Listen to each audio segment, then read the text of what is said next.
Hey there, lit maniacs! Welcome back to our literary corner.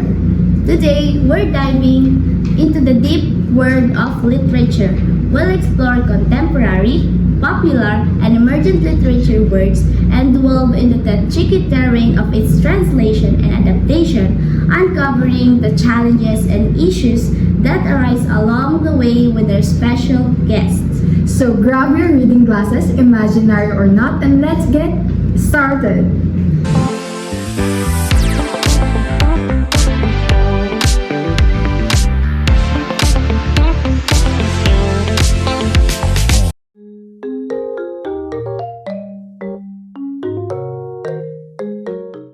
Contemporary literature encompasses works about what's happening right now, tackling social and political viewpoints.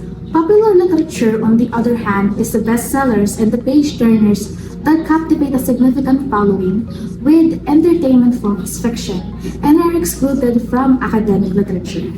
Now, emergent literature is a bit of a wild card. It includes experimental forms and unconventional narratives, and often it challenges traditional storytelling. Now with that aside, here's where things get interesting. When you want to make a piece of literature understandable for folks who speak another language or come from a different culture, we translate it. However, translators often face challenge of finding the right words to capture the subtleties of the original text, leading to the case of getting lost in translation.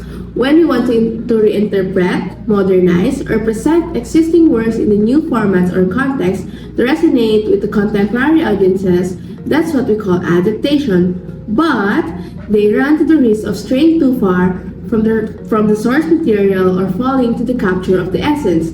Just think of all the times when you walk to the movie theater feeling disappointed because the film didn't do justice to the book. When a piece of literature crosses the waves of translation or adaptation, it undergoes a transformation that can either enhance or diminish its impact. To gain insight into the translation and adaptation issues or challenges, let's have our own special guests who have experienced them firsthand. Please welcome our first guest, Mr. Yam Marstel. Mr. Marstel's book, Life of Pi, is a philosophical novel that is considered contemporary literature due to it tackling humanistic curiosity, deviation to societal norms, and ethical responsibilities. Please welcome our second guest, Mrs. J.K. Raurling. Mrs. J.K. Rowling's book series, Garry Hotter, is a series of 7 fantasy novels that is considered popular literature due to it being one of the best-selling book series in history that sold more than 500 million copies worldwide. Lastly, for our third guest, put your hands together for Mr. Masasi Kissmoto. Masasi Kissmoto's book, Kuruto, is a manga series that was serialized in Weekly Shonen Jump. It is considered an emergent literature due to it being written during the current period. Good day, wonderful authors! Thank you for coming to our show today. Are you ready for our interview? Yes, we are ready. Oh, that is great! Come on, let's go! Awesome, let's begin. The first question is for Mr. Yam. I'm ready. First question. Your book Life of Pi has been adapted into a film and became a critical and commercial success, earning over $600 million worldwide. What are the problems or concerns you have about its adaptation? First of all, I'm concerned how they're going to adapt my book. Life of Pi has a kid stuck in the middle of the sea with a tiger, which I believe a quite challenge to replicate due to safety issues. Additionally, I'm always thinking about my book's film adaptation may alter or lose certain details, and admittedly, since the book is being adapted into a film as a part of a larger multimedia franchise, I was worried that my work will just be this one small component in the franchise and their integrity will get sacrificed. That sounds tough. Was this resolved? How? Well, around the development of the film, the director reached out to me, asked for some clarification about the nuances of the book. He asked me what certain key elements should be kept at all costs and what themes should be clear. I was also given the chance to watch the first two screenplay of the film, and I immediately see that the filmmaking team experimented the cinematic techniques that reflects the emotional resonance that my book has, making sure to stay close to narrative of the point in terms of experience. Oh, I relate to that when my book got adopted. The filmmakers made sure that I have a say to ensure that the adaptation was true to the book as much as possible.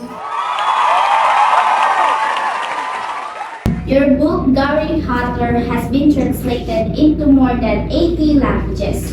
Did you encounter any issues with its translation? Of course, there is an issue over translation of Americanized version of my book. That particular version of my book seemed to prioritize linguistic transfer over cultural transfer. These British words of my books were replaced with American English to make it user-friendly for American children by removing the need for them to deal with negotiating alien British terrain. So this hinders the process by which readers are forced to encounter through the process of reading words and concepts with they are familiar. My books themselves have a tricky mix of wordplay, invented words, and British cultural references. So I expected some changes in the words, but I hope that my intent and style will remain. But still my characters are marked by their Englishness at the same time that they embody various socioeconomic subject prepositions. In the part 2, the use of language, so changes to spelling and diction work interferes with the social realism of the text and conceal or alter the complex positionalities of the characters. Oh, that must be unpleasant.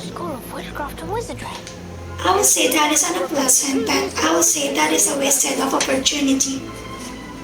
With those problems in mind, was this issue resolved and how? Well, for that version of my books, the damage is already done, but I'm aware that other versions like the French version applied some good solutions for these challenges. As I'm aware of, the translator for the French version has generally tried to stay close to my puns and wordplay that preserve cultural connotations, which I did appreciate a lot because it showed that he took the time to understand the culture and context behind my books. Oh, I'm familiar with that version as well. He also incorporated several translation techniques there like borrowing, colloq technique, and then globalization technique, and as well as cultural transplantation to make the version more accessible to French children, while still keeping the version very British and make the readers understand that they are in Britain. Yes, and I'm honestly impressed at the effort put into it. I would recommend that translators keep in mind any possible gaps between the original culture and the target culture. Now, turning to the last guest of the day. We have a special treat for all the manga enthusiasts out there. We're diving into the world of Shinobi with the acclaimed manga series, Kuruto. And now let's hear from the man himself, the creator of Kuruto, Masasi Kissmoto. No. When it's my turn. Thank you for the wonderful introduction. At its heart, Kuruto is more than just a ninja's tale. It's a celebration of human resilience, the importance of never giving up, and the transformative power of camaraderie. The narratives invite readers to follow Kuruto's progression from a playful kid to a ninja of honor, through a series of thrilling confrontation and meaningful connection, all while he doggedly follows his aspiration. I hope you enjoy reading Kuruto as much as I enjoy creating. So Masasi, thanks for sharing the backstory of Kuruto. It's fascinating to learn about Kuruto. Let's shift gears a bit and talk about something equally interesting. How Kuruto gets translated. It's not just big in Japan. It's a hit worldwide. But you know, translating manga is more than just swapping words around. There's a whole process to make sure it captures the essence for fans everywhere. That's right. Translating manga is more than just swapping words around. It's very challenging work for my editors. I have been informed by some of my editors that they have encountered several problems while translating Kuruto, such as translating the word datebayo into English because according to them, it may cause some nuance in the translation. That is why I'm worried that some of the important context and pieces of my manga might get lost or change when they switch from Japanese to English. Oh, that is really challenging task for your editors and also for you as the author of the manga. With those problems in mind, do you know how your translator resolved those issues? Well, so according to my editors, they didn't just throw words around. They dug deep into the scene and got into the characters' heads. Like with Datebayo, that's pure expressions of the Kuruto writer. So they didn't alter it, and also they didn't want to create nonsense. And for Kore, and the first sequel, it is translated as right. But afterwards, they alter to make it look like an interjection. So that's what happened during the translation of my manga. That's quite the insight into the translation of your manga, Masasi. It's clear that a lot of thought and care goes into preserving the original essence of Kuruto for the readers around the world. Also, according to Honig, training translator isn't just about reaching a quality standard and calling it quits. That's right. It's more like embarking on a journey, you know? Quality assessment is a tool to broaden our perspectives and spark new ideas. So, it's about exploring fresh approaches, whether you're a trainer or a trainee.